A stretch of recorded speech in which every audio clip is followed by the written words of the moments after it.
بسم الله الرحمن الرحيم ولله ملك السماوات والأرض والله على كل شيء قدير إن في خلق السماوات والأرض واختلاف الليل والنهار لآيات لأولي الألباب الذين يذكرون الله قياما وقعودا وعلى جنوبهم ويتفكرون في خلق السماوات والأرض ربنا ما خلقت هذا باطلا سبحانك فقنا عذاب النار ربنا إنك من تدخل النار فقد أخزيته وما للظالمين من أنصار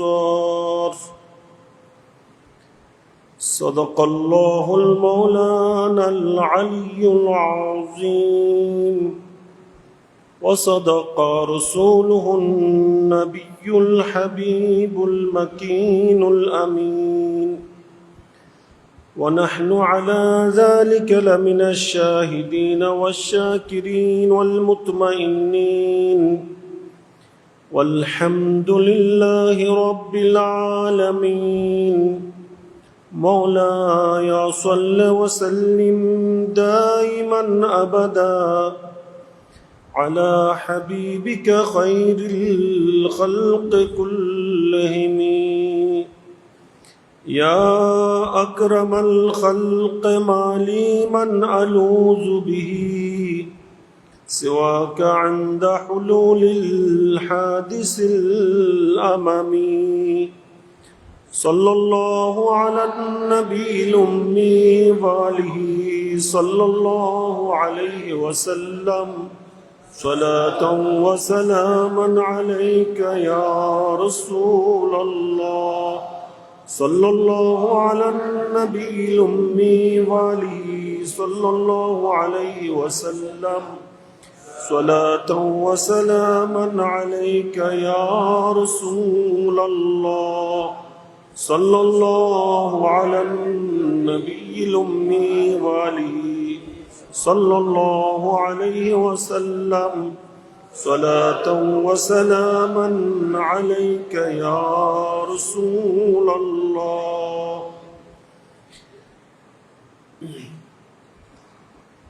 সম্মানিত মুসল্লিয়ানে কেরাম,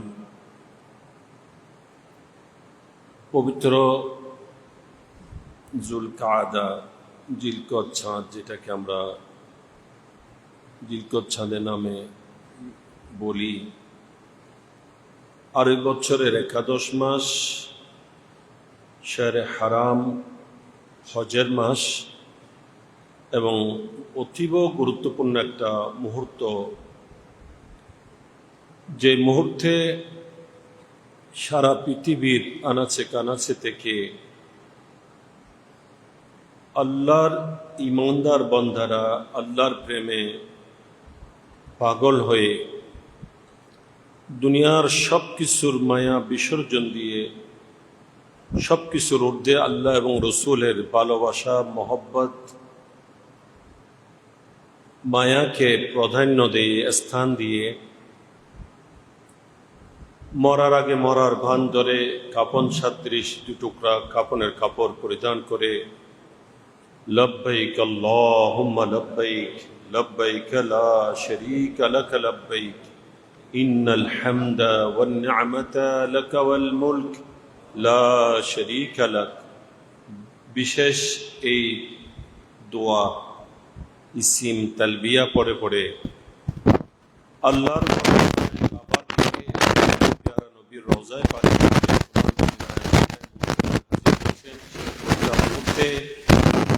আল্লাহ পাক দয়া করেছেন আমাদের মতো কিছু পাপী বান্দাদেরকে আল্লাহর ঘর মসজিদে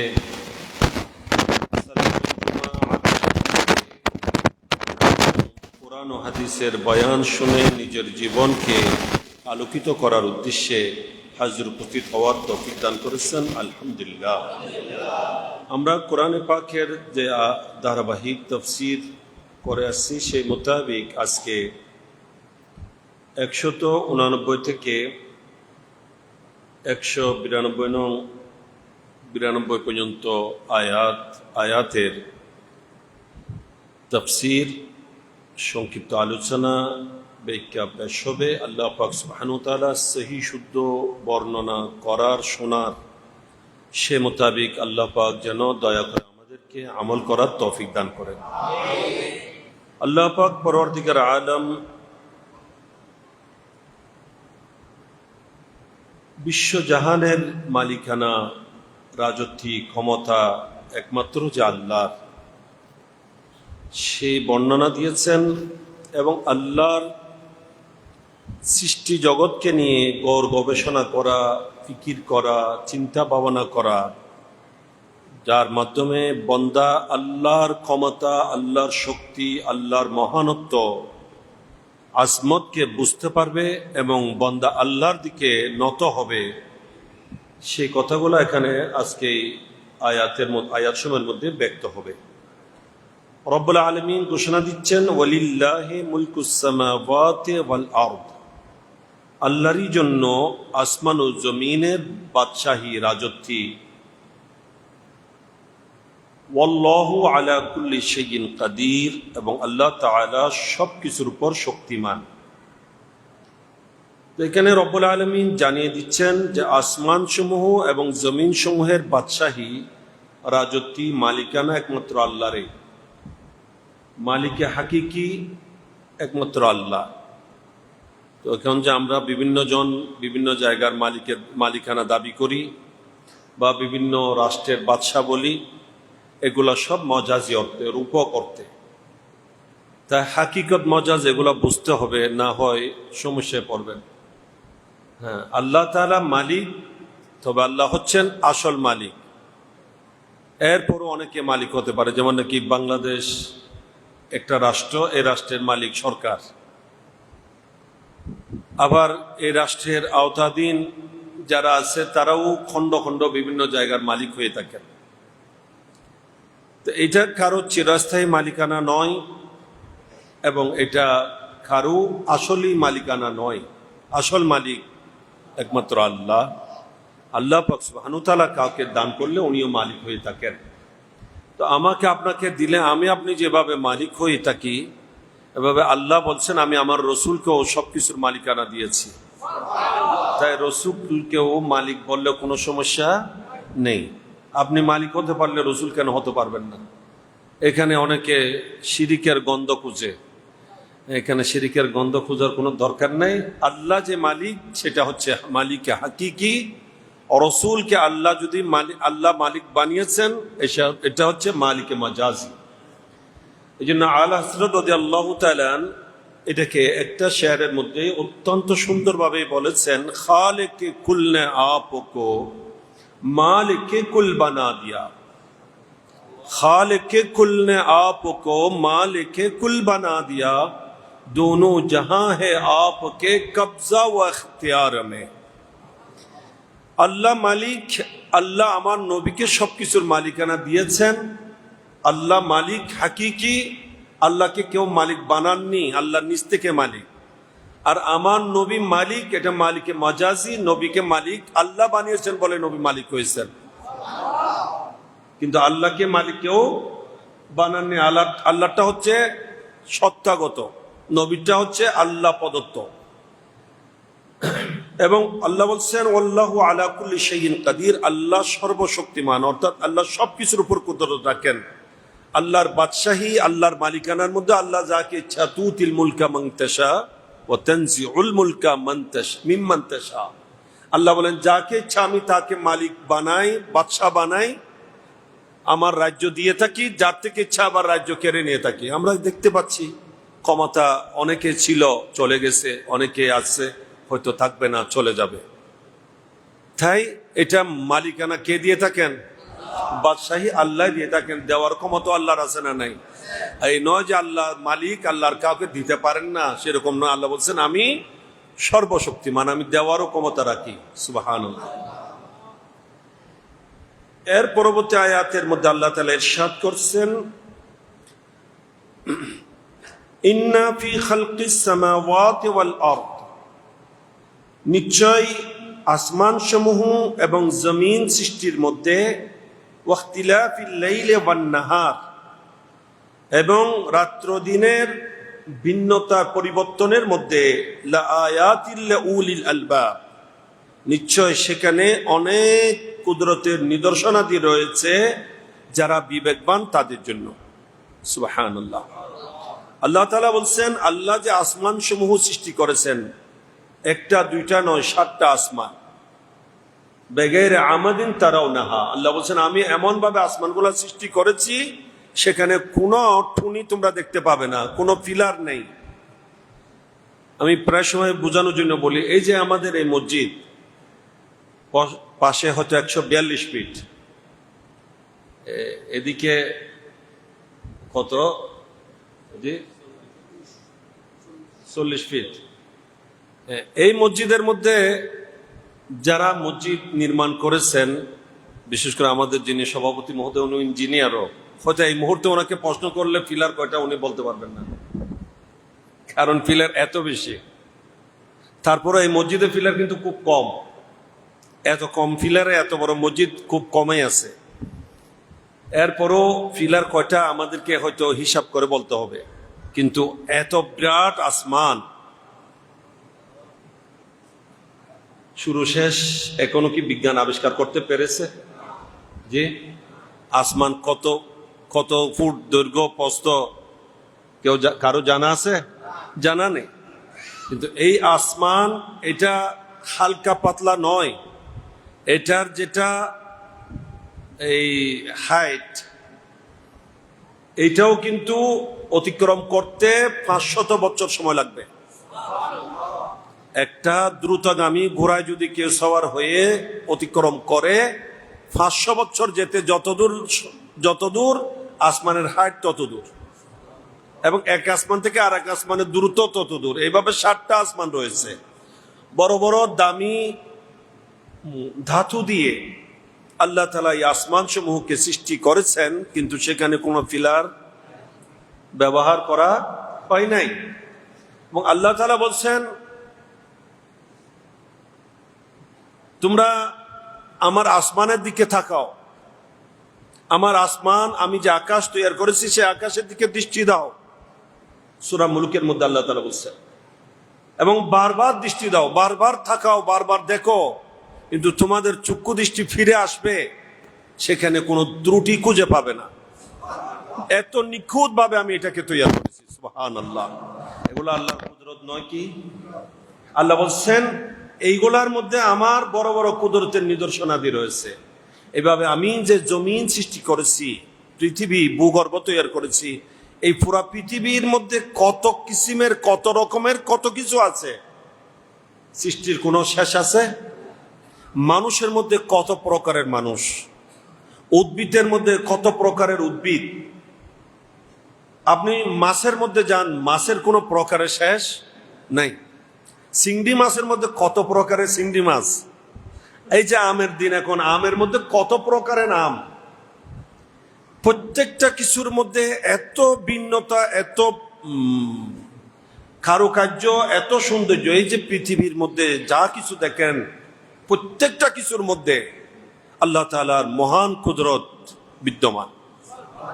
আপনি সামান্য একটা পিপিলিকা দেখেন, এটার আয়তন কত, একেবারে ছোট একটা পিপিলিকা, কিন্তু তার মধ্যেও সূক্ষ্ম দৃষ্টি, চোখ আছে না নাই, সেটারও নাক আছে না নাই, কান আছে না নাই, মুখ আছে না নাই, এটার মধ্যেও মস্তিষ্ক আছে, এটাও বিবেকবান, বুদ্ধিমান, এটার মধ্যেও ভালো বুদ্ধি আছে। হযরত সৈয়দনা সুলাইমান আলাইহিস সালাম সমস্ত কিছুর উপর ওনার রাজত্ব ছিল। আল্লাহ তাআলা সে রাজত্ব ওনাকে দান করেছিলেন, কোরআনে পাকে যেটা বিদ্যমান। তো উনি একটা পিপিলিকাকে জিজ্ঞাসা করেছিলেন যে তোমরা পুরা 1 বছরে কতদূর আহারের প্রয়োজন হয় তোমাদের, কতদূর আহার খাও তুমি? বলে যে একটা গমে আমার জন্য যথেষ্ট। এক পুরা বছরে কয়টা গম? একটা গমেই আমার জন্য যথেষ্ট হবে। তখন সৈয়দনা সুলাইমান আলাইহিস সালাম ওই পিপিলিকাকে একটা শিশির মধ্যে একটা গম দিয়ে বন্ধ করে রাখলেন।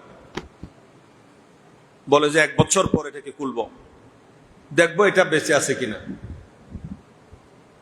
1 বছর পর যখন হযরত সৈয়দনা সুলাইমান আলাইহিস সালাম ওই শিশিটা খুললেন, তখন দেখা যায় পিপিলিকা তো বেঁচে আছে, কিন্তু গমটা পুরোটা শেষ করে না, এটা অর্ধেক খেয়েছে, বাকি অর্ধেক রয়ে গেছে। সৈয়দনা সুলাইমান আলাইহিস সালাম সেই পিপিলিকাকে জিজ্ঞাসা করলেন যে তুমি তো বলছো পুরো বছরে একটা গম খাও, তুমি গম তোমার আহার লাগে, এখন তো দেখা যাচ্ছে তুমি পুরোটা খাও না, অর্ধেক খেয়েছো, অর্ধেক খাও নাই। আমি এখানে দেখাতে চাচ্ছি পিপিলিকার বুদ্ধি কেমন, এদের মধ্যে ব্রেইন বিবেক কেমন ছিল।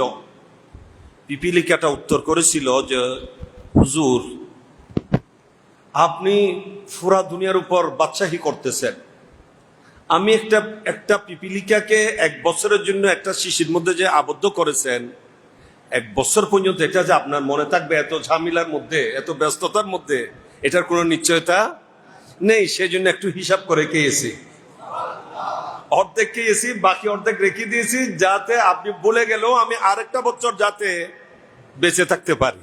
সুবহানাল্লাহ। তাহলে একটা পিপিলিকার বুদ্ধিটা কেমন, বিবেকটা কেমন, কে দিয়েছেন? যেটা নগণ্য মুখের আগার মধ্যেও আসবে। হ্যাঁ, এত দূর একটা পিপিলিকার মধ্যে পা হতে শুরু করে আপাদ মস্তক, বিবেক, বুদ্ধি সব কে দিয়েছেন? আল্লাহ দিয়েছেন। এভাবে জমিনের প্রত্যেকটা কিছু, এজন্য আল্লাহ তাআলা বলছেন ইন্না ফি খালকিস সামাওয়াতি ওয়াল আরদ, আমি যে আসমান সমূহ সৃষ্টি করেছি, জমিন সৃষ্টি করেছি, ওয়াখতিলাফিল লাইলি ওয়ান নাহার, এই যে রাত্র দিনের পরিবর্তন, সময়ে দিন বড় হয়, রাত ছোট হয়, সময়ে রাত বড় হয়ে যায়, দিন ছোট হয়ে যায়, ঠিক কিনা? এই যে দিন যাচ্ছে, রাত আসছে, তাও পুরা বছর এক হিসাবে নয়, প্রতিদিন নিয়মিত পরিবর্তন আছে না নাই? পরিবর্তন আছে। এই জন্য নামাজের টাইম চেঞ্জ করতে হয় কিনা? হয়। এক সময় 7টায় আমরা মাগরিব পড়েছি এক সময়, এখন মাগরিব পড়তেছি 7টায়, এশা পড়েছি, এখন 7টার দিকেই হচ্ছে যে মাগরিবের টাইম। এই ফজরের নামাজ এক সময় 6টা হয়েছে, এখন হচ্ছে কটায়? হ্যাঁ, 6টা 50, 7টা 50। এই যে পরিবর্তন, তাহলে এই পরিবর্তন কেউ করতেছেন? এগুলো কি এমনিতে হচ্ছে নাকি আল্লাহ তাআলা করতেছেন? এগুলো যদি এমনে কারো নিয়ন্ত্রণ ছাড়া এমনে হয়, তাহলে তো সবসময় এক নিয়মে চলতো, যে নিয়মিত 12 ঘন্টা দিন 12 ঘন্টা রাত এরকম হতো, কিন্তু সেরকম হচ্ছে না। তা আল্লাহ তাআলা বলছেন সেই দিন ও রাতের ইখতিলাফ, পরিবর্তন, এগুলার মধ্যে রয়েছে লা আয়াত, আমি আল্লাহর কুদরতের নিদর্শনাদি। তবে কে দেখবে এগুলা? লে উলিল আলবাব, যারা বিবেকবান, যারা বুদ্ধিমান, তারাই দেখবে, তারাই পাবে। সুবহানাল্লাহ। এগুলা নিয়ে চিন্তা করবে যারা বিবেকবান তারা। তবে এই বিবেকবান, বুদ্ধিমান, আকলমন কারা, সেটাও আল্লাহ তাআলা বলছেন। যারা আল্লাহকে চিনে না, যারা পৃথিবী নিয়ে গবেষণা করছে, দুনিয়াকে নিয়ে, সৃষ্টিকে নিয়ে গবেষণা করে, কিন্তু স্রষ্টার খবর নাই, আছে না এরকম নাস্তিক? এরা কিন্তু আকলবান নয়। আপনি সৃষ্টিকে নিয়ে গবেষণা করলেন, কিন্তু স্রষ্টাকে আপনি চিনতে পারলেন না। আপনার চেয়ে নির্বুধ, বিবেকহীন, বুদ্ধিহীন কে হতে পারে? এই জন্য আল্লাহ বলছেন কারা বিবেকবান? আল্লাযীনা ইয়াযকুরুল্লাহ, আল্লাহ বলেন বিবেকবান হচ্ছে ব্যক্তি যারা আল্লাহকে স্মরণ করেন। যারা কাকে স্মরণ করেন? কিভাবে করেন, কখন করেন? আল্লাহ বলেন কিয়ামা, দাঁড়ানো অবস্থায়, ওয়াকুউদা, বসা অবস্থায়, ওয়া আলা জুনুবিহিম, শোয়া অবস্থায়, কাত হয়ে শুয়েছে তখনও আল্লাহকে স্মরণ করে। তাইলে এখানে দেখেন আল্লাহর স্মরণ করে কখন করে? আল্লাহ বলছেন দাঁড়ানো থাকলে দাঁড়ানো, বসা থাকলে বসা, শোয়া থাকলে শোয়া। আমাদের অবস্থা কয়টা? আমরা এখন বসা, কিছু হয়তো দাঁড়ানো আছে, হয়তো কেউ ঘুমায়, আমরা হয়তো দাঁড়াইয়ে থাকি, নাহলে বসে থাকি, নাহলে শুয়ে থাকি, এই তো তিন অবস্থায়। তো আল্লাহ বলছেন সর্ব অবস্থায়, দাঁড়ানো হোক, বসা হোক, শোয়া অবস্থায় সদা সর্বদা আমি আল্লাহকে স্মরণ করে। এই জন্য আমি বলি আল্লাহর স্মরণ থেকে বন্দার কখনো ছুটি নেই, আল্লাহর স্মরণ থেকে বন্দার কখনো ছুটি নেই। আপনাকে সর্বদাই আল্লাহকে স্মরণ করতে হবে। এই জন্য আল্লাহর স্মরণের জন্য পবিত্রতা শর্ত নয়, অজু শর্ত নয়। আপনি অজু বেঅজু সর্ব অবস্থায় আল্লাহ স্মরণ করতে পারবেন। আপনি বিসমিল্লাহ বলবেন, ফরজ গোসলের আগেও আপনি বিসমিল্লাহ বলবেন কিনা? ফরজ গোসল করতে গিয়েছেন নাপাক অবস্থায়, তখন আপনাকে বিসমিল্লাহ বলতে হবে। অজু করতে গিয়েছেন, বিসমিল্লাহ বলছেন অজু শুরুতে, অজু নাই এখন, তখনও বিসমিল্লাহ বলছেন, আল্লাহকে স্মরণ করছেন কিনা? আপনি অজু নাই এই অবস্থায় খাবার খাচ্ছেন, পানি পান করছেন, আপনি বিসমিল্লাহ বলবেন কিনা? তাইলে এই যে সর্বদা আল্লাহকে স্মরণ করা, এটাই হচ্ছে বিবেকবানের অন্যতম পরিচয়। যে মুনিব আমাকে সৃষ্টি করেছেন, যিনি আমার খালিক ও মালিক, যিনি আমার রিজিক দাতা, যিনি আমার স্রষ্টা, যিনি আমাকে দয়া করছেন, মেহেরবানি করছেন, যার দয়াতে আমি বেঁচে আছি, যার সমস্ত নিয়ামত আমি সারাক্ষণ ভোগ করছি, তাকে আমি স্মরণ করব না, এটা কখনো একজন বিবেকবানের কাজ হতে পারে। এই জন্য আল্লাহ বলছেন বিবেকবান কারা? যারা সবসময় আল্লাহকে স্মরণ করে। দাঁড়ানো হলে দাঁড়ানো, বসা হলে বসা, শোয়া হলে শোয়া অবস্থায়, শায়িত অবস্থায় আল্লাহকে স্মরণ করে।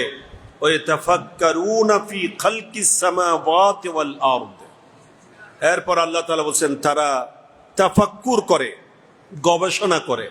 কি করে? গবেষণা করে, চিন্তা ভাবনা করে। ফি খালকিস সামাওয়াত, আসমান সমূহের সৃষ্টিকে নিয়ে, ওয়াল আরদ, জমিনের সৃষ্টি নিয়ে, জমিন কিভাবে সৃষ্টি হয়েছে, কোথায় কি রকম। তাহলে আসমান ও জমিনকে নিয়ে গবেষণা করা, চিন্তা ভাবনা করা, গৌর ও ফিকির করা, এটা হচ্ছে বিবেকবানের কাজ, এটা প্রশংসনীয়। এই জন্য বিজ্ঞান শিক্ষা গ্রহণ করা, এই ধরনের রিসার্চ করা, গবেষণা করা, এগুলা মন্দ কাজ নয়, বরং এগুলা প্রশংসনীয় কাজ, যেটাতে কোরআন উৎসাহিত করছে। সুবহানাল্লাহ।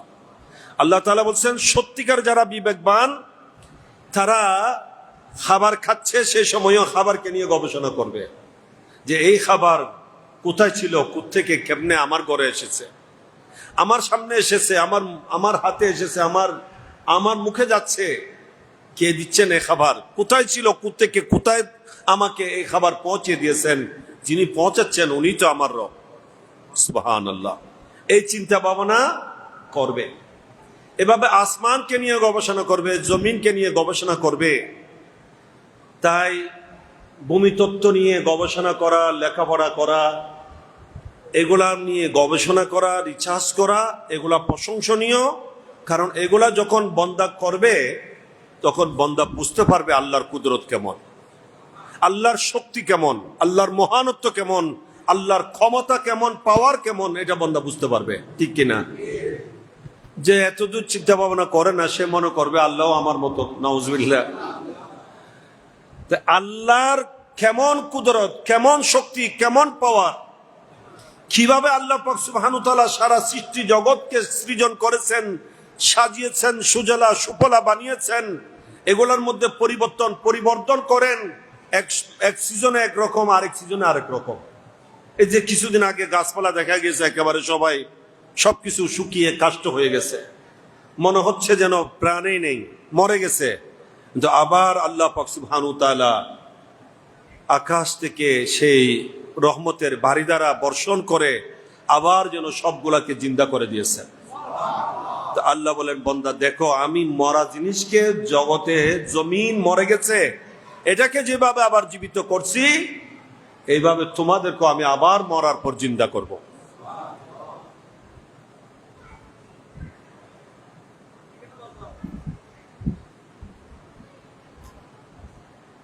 ওয়ায়ুহিল আরদা বাদা মাউতিহা ওয়া কাযালিকা তুখরাজুন। আল্লাহ তাআলা বলেন, আল্লাহ উনি যিনি জমিন মরে যাওয়ার পর সেটাকে আবার জীবন দান করেন। জমিনে কিছুই নাই, একেবারে শুকিয়ে গেছে, সব মরে গেছে। যখন এই বৃষ্টির পানি পড়েছে আবার সবগুলা তরুতাজা হয়ে গেছে, জীবন লাভ করেছে। তো আল্লাহ বলেন এইভাবে ওয়া কাযালিকা তুখরাজুন, এইভাবে তোমাদেরকে আমি বাহির করে আনবো। এক সময় মাটির মধ্যে তোমাদেরকে ঢুকিয়ে দেওয়া হবে, ওখানে তোমরা হয়তো নিচ্ছিন্ন হয়ে যাবে, কিন্তু আমি একদিন যখন ইচ্ছা করব আবার হাসরের মাঠে সবাইকে একত্রিত করব, জিন্দা করে আনবো। সুবহানাল্লাহ। তো আল্লাহ তাআলা বলেন, আমার বান্দারা যারা জ্ঞানী বিবেকবান তারা সদা সর্বদা আমাকে স্মরণ করে এবং আসমান ও জমিনের সৃষ্টির মধ্যে গৌরব গবেষণা করে, ফিকির করে, রিসার্চ করে এবং কি বলে, রব্বানা মা খালাকতা হাযা বাতিলা। এরা আল্লাহর সৃষ্টি জগৎকে নিয়ে যখন গবেষণা করে তখন আল্লাহর দিকে এমন ভাবে ধাবিত হয়, আল্লাহর আজমত, আল্লাহর কুদরত, আল্লাহর মহানত্ব যখন বুঝতে পারে, শক্তি ক্ষমতা যখন দেখতে পায়, তখন এই কথা বলতে বাধ্য হয়, রব্বানা, ওহে আমাদের রব, মা খালাকতা হাযা বাতিলা, আল্লাহ এগুলাকে আপনি অহেতুক সৃষ্টি করেন নাই, এগুলা কোনোটা অহেতুক সৃষ্টি করেন নাই, নিশ্চয় প্রত্যেকটার মধ্যে কোনো না কোনো হিকমত ও রহস্য বিদ্যমান। সুবহানাল্লাহ। এরপর কি বলে, সুবহানাকা, আল্লাহ আপনারই জন্য পবিত্রতা, আপনারই জন্য পবিত্রতা, ফাকিনা আযাবান নার, সুতরাং আল্লাহ আপনি আমাদেরকে জাহান্নামের শাস্তি থেকে রেহাই দান করুন, বাঁচিয়ে রাখুন। সুবহানাল্লাহ। আল্লাহর সৃষ্টি জগৎকে নিয়ে যখন বান্দা গবেষণা করে তখন সেই বান্দার মধ্যে আল্লাহর ভয় সঞ্চার হয়। সে বুঝতে পারে যে আল্লাহ মুহূর্তের মধ্যে এইভাবে সারা জগৎ সাজিয়েছেন, সৃষ্টি করেছেন, এমন কুদরতের মালিক যিনি, নিশ্চয় উনি সেই রকম ভয়াবহ জাহান্নামের যে কথা কোরআনে বলছেন, ওই ভয়াবহ জাহান্নামও সৃষ্টি করেছেন, জাহান্নামের আযাবও নির্ধারণ করে রেখেছেন এবং উনি ইচ্ছা করলে কাউকে সেই জাহান্নামের আযাব দিতে পারেন। তখন সেই বান্দা আল্লাহর কাছে নত হয়ে যায়, আল্লাহর কাছে ক্ষমা চায়, ফরিয়াদ করে, রব্বানা, ওহে আমাদের রব, ফাকিনা আযাবান নার, আমাদেরকে জাহান্নামের আযাব থেকে আপনি রেহাই দান করুন, রক্ষা করুন। সুবহানাল্লাহ। এরপর আরো কি বলে, রব্বানা ইন্নাকা মান তুদখিলিন নারা ফাকাদ আখযাইতা, আরো বলে যে আল্লাহ নিশ্চয় যাকে আপনি জাহান্নামে প্রবেশ করবেন, যাকে আপনি জাহান্নামে প্রবেশ করাবেন, ফাকাদ আখযাইতা, নিশ্চয় তাকে আপনি লাঞ্ছনা দেবেন, সে লাঞ্ছিত, তার ধ্বংস অবধারিত। ওমা লিয-যালিমিনা মিন আনসার, আল্লাহ যারা জুলুম করে, গুনাহ নাফরমানি করে, কুফরি করে, জাহান্নামে যাবে, ওই সমস্ত জালিমদের জন্য কোনো সাহায্যকারী মদদগার হবে না। এখানে জালিম বলতে কাফির, যারা চিরস্থায়ীভাবে জাহান্নামে যাবে, কাফির, মুশরিক, মুনাফিক, বেদিন, এরা জালিম। এই জালিমরা কোথায় যাবে? ওই জাহান্নামে, তাদের জন্য কোনো মদদগার, কোনো সাহায্যকারী হবে না। হ্যাঁ, মুমিন যারা, তাদের জন্য সাহায্যকারী আছে না নাই? আছে। আল্লাহ তাআলা বলছেন, ইন্নামা ওয়ালিউল মুমিনি ইন্নামা ওয়ালিউল্লাহুল্লাযীনা আমানু ওয়া রাসূলুহু, যে ঈমানদারদের জন্য আল্লাহ সাহায্যকারী, আল্লাহ রাসূলও সাহায্যকারী এবং মুমিনরাও ঈমানদারদের জন্য সাহায্যকারী। তাই মুমিনদের জন্য সাহায্যকারী হবেন, সাহায্যকারী হবেন না কাদের জন্য? কাফিরদের জন্য। এই জন্য আল্লাহ রসুল তো বলছেন, জাহান্নামে যারা যাবে মুমিনদের মধ্যে গুনার কারণে, তাদেরকে আমি পর্যায়ক্রমে সবাইকে জাহান্নাম থেকে উদ্ধার করব। এমনকি এক যাররা পরিমাণও যাদের অন্তরে ঈমান থাকবে, তাদেরকেও আমি জাহান্নাম থেকে শেষ পর্যন্ত উদ্ধার করব, এবং তাদেরকেও ওই যাররা পরিমাণও ঈমান যাদের অন্তরে আছে সেরকম বান্দাও কেউ যদি জাহান্নামে থাকে, তাকে উদ্ধার করা ব্যতীত আমি নিজেই জান্নাতে যাব না। তাহলে বোঝা যায় সাহায্যকারী থাকবে না কাদের জন্য? কাফেরদের জন্য। আর মুমিনদের জন্য কি থাকবে? আল্লাহর পক্ষ থেকে বিভিন্ন জন সাহায্যকারী হবেন। তাই যারা বলে যে সাহায্যকারী হবে না, এটা এক চুপ বন্ধ করে কথা বলার মতো। সাহায্যকারী হবে না কাফেরের জন্য, মুমিনের জন্য সাহায্যকারী থাকবে না। হয় কোরআনের আয়াতের মধ্যে দ্বন্দ্ব হয়ে যাবে। কোরআনের অপর আয়াতে আল্লাহ তাআলা বলছেন মুমিনদের জন্য আল্লাহও সাহায্যকারী, আল্লাহ রসুলও সাহায্যকারী, এবং নেককার বান্দারাও সাহায্যকারী হয়ে থাকেন।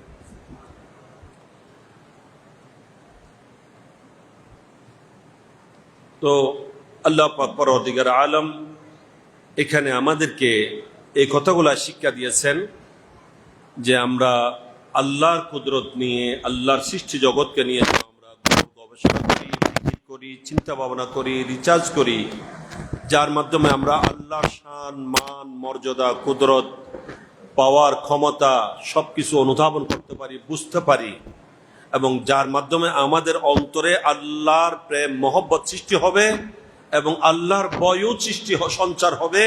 আমরা পরকালকে ভয় করব, জাহান্নামকে ভয় করব এবং আল্লাহর দরবারে দোয়া ফরিয়াদ করব। এটাই হচ্ছে এই আয়াত থেকে শিক্ষা।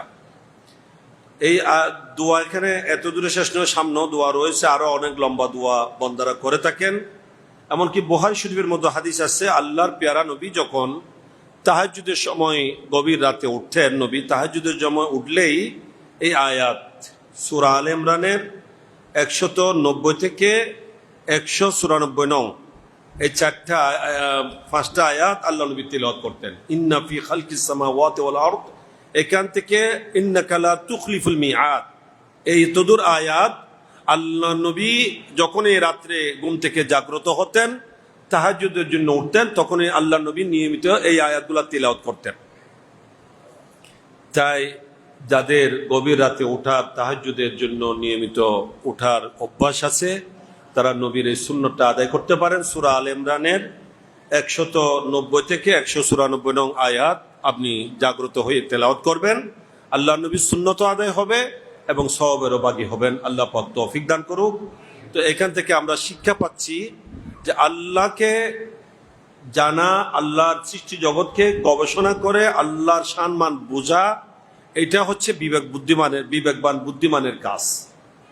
এবং সৃষ্টির মাধ্যমে স্রষ্টাকে অন্বেষণ করা, স্রষ্টাকে জানা, স্রষ্টার সম্পর্কে জ্ঞাত হওয়া, এটা হচ্ছে একজন উলিল আলবাব, যাদেরকে বলা হয় সত্যিকার জ্ঞানী মানুষের কাজ।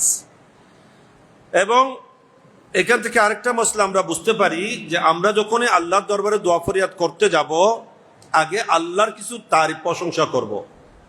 এখানে দেখা যাচ্ছে সেটা আল্লাহ তাআলা শিক্ষা দিয়েছেন যে আল্লাহ তাআলা বান্দারা আল্লাহর কাছে ফরিয়াদ করার আগে আল্লাহকে রব বলে ডাকছেন, রব্বানা, ও আমাদের রব। এরপরে বলছেন মা খালাকতা হাযা বাতিলা, আল্লাহ আপনি এই সারা সৃষ্টি জগৎ যে সৃষ্টি করেছেন এগুলা অহেতুক সৃষ্টি করেন নাই, অযথা সৃষ্টি করেন নাই, এবং আল্লাহ আপনার জন্য পবিত্রতা, সুবহানাকা, এগুলা সব আল্লাহর তারিফ করছে। এরপরে বলছে যে ফাকিনা আযাবান নার, আল্লাহ আমাদেরকে জাহান্নামের আযাব থেকে রক্ষা করুন। তাইলে এইভাবেই দোয়া করার সিস্টেম, নিয়ম। তাই দোয়ার আগে আল্লাহকে রব বলে ডাকা, আল্লাহুম্মা বলে ডাকা, রব্বানা বলে ডাকা, এবং আল্লাহর কিছু তারিফ প্রশংসা করা, আল্লাহর বিভিন্ন গুণাবলী, গুণবাচক নাম সমূহ উল্লেখ করা, এটা দোয়া কবুল হওয়ার জন্য একটা জরিয়া। আল্লাহ পাক সুবহানাহু ওয়া তাআলা কোরআনে পাকের নির্দেশিত পথে মতে আমাদেরকে চলার এবং সে মোতাবিক চলে আল্লাহ এবং রসুলের সন্তুষ্টি অর্জন করে উভয় জাহানের কামিয়াবি লাভের তৌফিক দান করুক, আমিন। সম্মানিত মুসল্লিয়ানে কেরাম, আল্লাহ পাক সুবহানাহু ওয়া তাআলার দয়ায় ইনশাআল্লাহুল আজিজ আগামী রোববার অর্থাৎ 18 তারিখ, আগামী পরশু রোববারেই আমার হেরাবানি শরীফাইনের সফর রয়েছে। তো আমি আপনাদের থেকে দোয়া চাচ্ছি। আমি মানুষ হিসেবে বড় দুর্বল। আল্লাহর গড়খানায় কাবা এবং মকামাত মুকাদ্দাসা, বিশেষ করে প্যারা নবীর রওজায়ে পাক মদিনায় মুনাওয়ারা, দামি শ্রেষ্ঠতম জায়গা মকামাত মুকাদ্দাসা, আরশে আজিমের থেকেও নাজুক সম্মানের জায়গা, আদবের জায়গা মদিনায় মুনাওয়ারা। তো আমি এবং আরো যারা যাচ্ছেন, আমার সাথে যাচ্ছেন বা অন্যভাবে যাচ্ছেন, এই পর্যন্ত যারা গিয়েছেন, যারা যাচ্ছেন বা যাবেন, সকল হাজিদের জন্য আমি আপনাদের সবার কাছে দোয়া চাচ্ছি। দোয়া করবেন আল্লাহ পাক সুবহানাহু ওয়া তাআলা যেন হজের যাবতীয় আহকাম আরকান সবার জন্য সহজ করে দেন, আসানের সাথে আল্লাহ এবং রসুলের পছন্দ মোতাবিক মকামাত মুকাদ্দাসার আদব রক্ষা করে চলে সবগুলা সুষ্ঠুভাবে যেন আদায় করতে পারেন হুজ্জাজে কেরাম, এবং সুস্থ সবল থেকে এই সমস্ত মকামাত মুকাদ্দাসায় আপনাদের জন্য, দেশবাসীর জন্য, নিজের জন্য, পরিবার পরিজন সবার জন্য যেন দোয়া করতে পারেন, সেই তৌফিক যেন আল্লাহ দান করেন, সেই দোয়া করবেন ইনশাআল্লাহ আজিজ। আমিও আপনাদেরকে ওয়াদা দিচ্ছি ইনশাআল্লাহ আজিজ, আমি আপনাদের জন্য আল্লাহ এবং রসুলের দরবারে মক্কায় মুআজ্জামায় মদিনায় মুনাওয়ারায় দোয়া করব। আপনারা আমার জন্য দোয়া করবেন। আল্লাহ পাক আপনাদের সবাইকে আমানতে সালামতে রাখুক এবং সবাইকে আল্লাহ তাআলা যেন নিরাপদে রাখেন। হুজ্জাজে কেরাম সবাইকে যেন আল্লাহ তাআলা আল্লাহর আমানতের মধ্যে কবুল করেন, সহি শুদ্ধভাবে হজ্জে বাইতুল্লাহ জিয়ারতে মুস্তাফা আদায় করে সুস্থ সবল দেশে ফিরে আসার জন্য আল্লাহ তাআলা তৌফিক দান করেন, আমিন। একজন মুসল্লি মোহাম্মদ রফিকুল ইসলাম মসজিদের জন্য 500 টাকা দান করেছেন। আল্লাহ